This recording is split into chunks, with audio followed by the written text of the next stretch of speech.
महाराष्ट्रातील ताज्या घडामोडी पाहण्यासाठी आजच आपल्या न्यूज 15 मराठी या चॅनलला यूट्यूबवर सबस्क्राईब करा. तसेच इंस्टाग्राम आणि ट्विटरवर फॉलो करायला विसरू नका.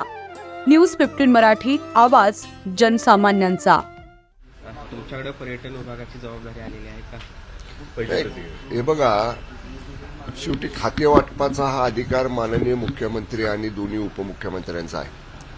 आणि आमच्या पक्षाचं म्हणाल शिवसेनेचं, तर आम्ही निवडणूक झाल्या जी पहिली बैठक आमदारांची झाली होती, त्या पहिल्या बैठकीमध्ये शिवसेनेच्या सर्व आमदारांनी एक ठराव करून मंत्री कुणाला करावं आणि कुणाला कुठला विभाग द्यावा याचे पूर्ण अधिकार आमच्या पक्षाचे प्रमुख आदरणीय उपमुख्यमंत्री एकनाथजी शिंदे साहेबांनी दिले होते. त्यानुसार साहेबांनी मंत्रिमंडळ निश्चित केलं, शिवसेनेच्या कोट्यातलं काल खातेवाटप निश्चित केलं.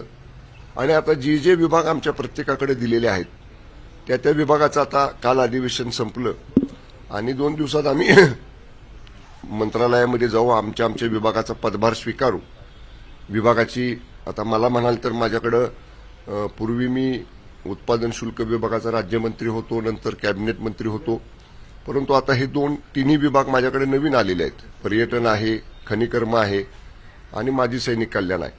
त्यामुळे तिन्ही विभागांच्या वरिष्ठ अधिकाऱ्यांच्या बरोबर बैठक घेऊन विभाग समजावून घेऊन विभागातल्या तरतुदी काय आहेत आणि कशा पद्धतीनं त्याला गती देता येईल, चालना देता येईल याचा एक आढावा पुढच्या आठवड्यामध्ये आम्ही घेऊ.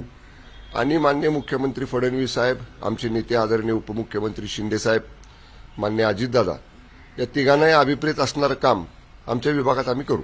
राज्य उत्पादन शुल्क सारखं हेवेवेग सांभाळलेलं आहे, त्यानंतर आता पर्यटनची जबाबदारी आलेली आहे. हे बघा, खातं कुठलंही मोठं आणि लहान असं नसतं.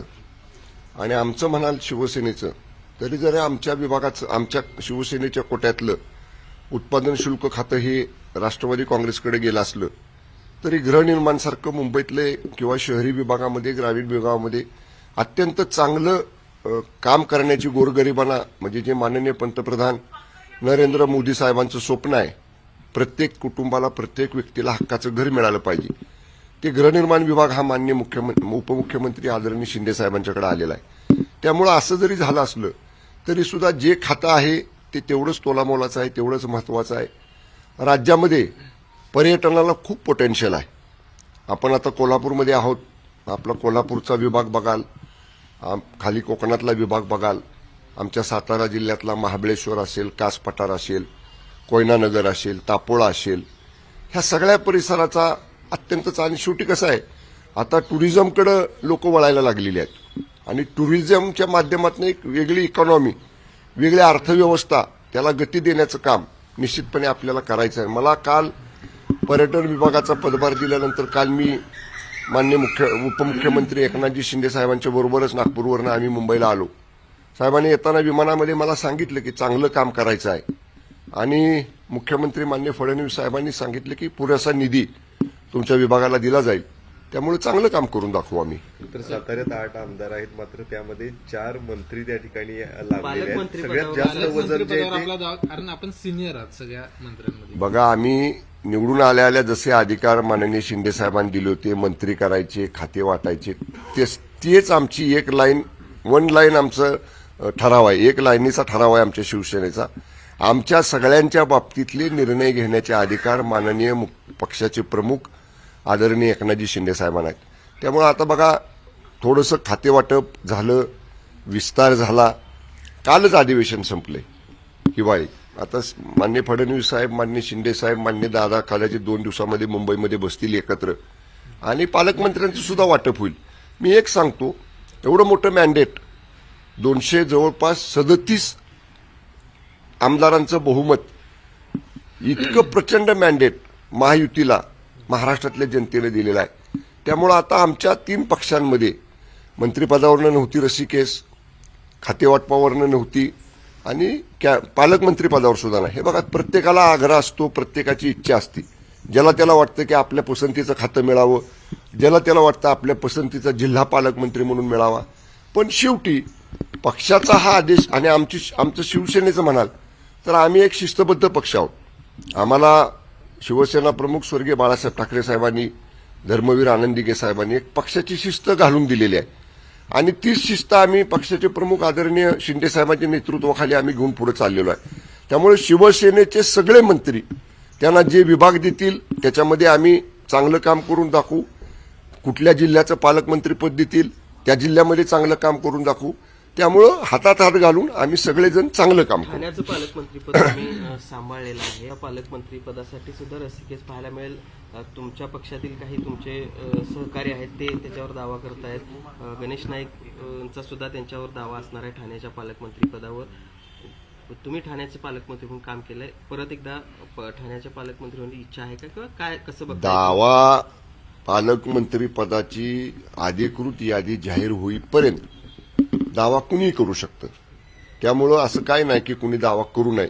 पण शेवटी मी मगाशी म्हटलं तसं अंतिम निर्णय हे तिघजण घेणार आहेत, माननीय शिंदे साहेब, माननीय फडणवीस साहेब आणि माननीय दादा. त्यामुळं जोपर्यंत आता बघा खातेवाटपामध्ये सुद्धा आपण तुम्ही सगळेजण बघत होता. 2-3 दिवस नागपूरमध्ये सुद्धा 4 दिवस बातम्या चालल्या होत्या, ह्याला हे खातं मिळणार त्याला ते खातं मिळणार. पण आता खातेवाटप जाहीर झालं. समतोल राखायचा प्रयत्न तिन्ही महायुतीतल्या पक्षांमध्ये झालेला आहे. तसंच पालकमंत्री पदाचं सुद्धा वाटप करताना हे तिन्ही नेते महायुतीतला बरोबर समतोल सगळा राखतील. थोडा धीर धरा, कदाचित 2 दिवसामध्ये आपल्याला ते खाते वाटप तुमचं पालकमंत्री पदाची सुद्धा यादी कळेल. ओके. कोल्हापूर सारख्या जिल्ह्यामध्ये पर्यटनाची मोठी संधी आहे. या जिल्ह्याकडे देखील अनेकांच्या अपेक्षा आता तुमच्याकडून असणार आहेत. आज कोल्हापुरात एक म्हणून तुम्हाला अपेक्षा. हे कोल्हापूरचं आणि देसाई परिवाराचं एक वेगळं नातं आहे. माझे आजोबा लोकनेते स्वर्गीय बाळासाहेब देसाई साहेब जवळपास 25-30 वर्ष राज्याच्या मंत्रिमंडळामध्ये अनेक महत्वाच्या खात्यांचे मंत्री होते आणि ते नेहमी कोल्हापूरचे पालकमंत्री राहिले. कारण त्यांचं शिक्षण कोल्हापूरमध्ये झालं. त्यांना खूप मोठा आदर कोल्हापूरच्या घराण्याबद्दल, कोल्हापूर जिल्ह्याबद्दल होता आणि म्हणून माझंही नातं या जिल्ह्याबरोबर तसंच आहे. मंत्रिमंडळामधले आमचे ज्येष्ठ सहकारी माननीय मुश्रीफ साहेब असतील, आमचे नवीन सहकारी मंत्री झालेले आमचे मित्र प्रकाशराव आंबेडकर असतील, आमचे महायुतीतले सगळे आमदार असतील, खासदार असतील, ह्या सगळ्यांना बरोबर घेऊन मी एकदा पदभार स्वीकारला की कोल्हापूर जिल्ह्याच्या पर्यटन विकासाच्या बाबतीत असेल. मध्यंतरी आमदार असताना आंबेडकर साहेबांनी काही खनिकर्माच्या संदर्भातले प्रश्न उपस्थित केले होते. मला आठवते मी त्यावेळी राज्यमंत्री होतो आणि आंबेडकर साहेब सतत कोल्हापूर जिल्ह्यातले काही खनिकर्माचे विषय मांडायचे. तर ह्या दोन्ही विभागांच्या मार्फत जे जे कोल्हापूरसाठी करता येईल ते निश्चितपणानं एक आत्मीयता या जिल्ह्याबद्दल देसाई परिवाराला आहे. त्यामुळे निश्चितपणाने मी करेन. आगामी महापालिकेच्या निवडणुकांमध्ये आता शिवसेना जी आहे ती स्वबळाचा नारा देताना पाहायला मिळतात. तशी वक्तव्य काही नेत्यांची देखील आता पाहायला. काय आहे, एवढं बॅकफूटवर उभाटा गेलेली आहे. शिवसेना म्हणू नका, शिवसेना आमची आहे. शिवसेना पक्षाचं नाव आणि शिवसेनेचं धनुष्यबाण हे घटनेनं, कायद्यानं, नियमानं आमच्याकडे आलेलं आहे. त्यांच्याकडं शिवसेना उभाट आहे. त्यामुळं त्यांच्यात महाविकास आघाडीमध्ये आता ही जे प्रचंड अपयश त्यांना मिळालं ह्या कालच्या विधानसभेच्या निवडणुकीत, त्यामुळे एकमेकाच्या माथ्यावर खापर फोडायचं काम त्यांच्यामध्ये चाललंय. आता तुम्ही म्हणताय तसं उभाटाचे काही नेते म्हणतात आम्ही स्वतंत्र लढू, तर लगेच पवार गटाची राष्ट्रवादी म्हणते आमची पण वेगळं लढायची तयारी आहे. तिसऱ्या बाजूला काँग्रेस म्हणते त्यांचं त्यांना काय करायचं ते करू द्या. त्यामुळे आता कसं झालंय, त्यांच्यात एक वाक्यता नाही. मी आपल्याला माहिती करता सांगतो, तुमच्या सगळ्या वाहिन्यांचे प्रतिनिधी नागपूरमध्ये होते. तुम्ही विचारा, सभागृहामध्ये सुद्धा 50चा सुद्धा आकडा नाही त्यांचा आमदारांचा समोरच्या बाजूला, पण तरी सुद्धा त्यांच्यात एक वाक्यता नव्हती. त्या समोरच्या 3 विरोधी पक्षामध्ये एक पक्ष वेगळी भूमिका मांडायचा, दुसरा पक्ष वेगळी भूमिका मांडायचा. त्यामुळे आता महाविकास आघाडीला जे प्रचंड अपयश आलं विधानसभेच्या निवडणुकीला, त्याचं खापर एकमेकाच्या डोक्यावर फोडण्याचं काम चाललंय. त्यांचं त्यांना काय करायचं ते त्यांचं त्यांना लकलाभ होऊ द्या. जशी एक मोठी लँडस्लाईड विक्ट्री महाराष्ट्राच्या विधानसभेत महायुतीला मिळाली, तसंच महायुतीचा भगवा हा मुंबई महापालिकेवर तुम्हाला फडकलेला दिसेल. स्वबळाचा नारा एका बाजूला ठाकरे गटाकडून असं झालं तर त्याचा फायदा भाजपला होईल असं शरद पवार गटाला वाटते. प्रशांत जगताप यांनी तुम्ही बसा ना म्हणून एकत्र. तुम्ही वाहिन्यांच्या वरती बोलण्यापेक्षा तुमची 3 दिशेला तिघांची तोंड आहेत ती एका दिशेला करा, एकत्र बसा आणि तुम्ही ठरवा काय तुम्हाला करायचं ते. आमचं ठरलेलं आहे. आमचं तुमचं कोल्हापूरमध्ये एक वाक्य ना बघा, काय आमचं आता ठरलंय काय, हा? आमचं ठरलंय. तसं मुंबई महापालिकेसाठी आमचं ठरलंय, महायुतीचा भगवा हा मुंबईच्या महानगरपालिकेवरती फडकवायचा. माननीय शिंदे साहेब, माननीय फडणवीस साहेब आणि माननीय अजितदादा ह्या तिघांच्या नेतृत्वाखालच्या महायुतीचा भगवा मुंबई महापालिकेच्या निवडणुकीवर आपल्याला फडकलेला दिसेल. खातेवाटपाच्या यादीकडे जर आपण पाहिलं, नेते आहेत विखे पाटील असतील किंवा इतर जे आहेत त्यांना तुलनेनं कमी महत्वाची खाती दिल्यात, नव्या चेहऱ्यांना चांगली खाती, जयकुमार गोरेंसारख्या नवीन आलेल्यांना ग्रामविकास सारखं खातं दिलं गेलं आहे. कुठेतरी ह्या ज्येष्ठ नेत्यांचे पंख छाटायचे काम झाले असा एक आरोप आता होतोय किंवा तसं वाटतं. ते विरोधक महत्व कमी करायचं. विरोधक आरोप करत राहणार आहेत. काय मी आपल्याला सांगितलं, शेवटी खाते वाटपाचा अंतिम अधिकार हा मुख्यमंत्री महोदयांचा आणि दोन्ही उपमुख्यमंत्री महोदयांचा असतो. आणि एकदा का मंत्रिमंडळाचे प्रमुख म्हणून या तिघांनी एखादा निर्णय घेतला तर मग मला कमी महत्वाचं खातं आहे त्याला मी मगाशी म्हटलं तर सर्व खाती सारखी आहेत. आणि शेवटी मंत्रिमंडळाची ही कलेक्टिव्ह रिस्पॉन्सिबिलिटी आहे, संयुक्त जबाबदारी आहे.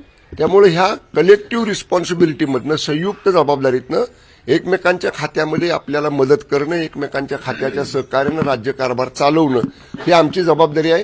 त्यामुळे कुठलंही खातं हेवीवेट खातं तुम्ही म्हणताय तसं किंवा मोठं खातं असं नाही, सगळे खात्यांना समान न्याय देण्याचं काम आम्ही सगळे मंत्री म्हणून एकत्र शिंदे साहेबांच्या, फडणवीस साहेबांच्या आणि मान्य दादांच्या नेतृत्वाखाली करू. ओके.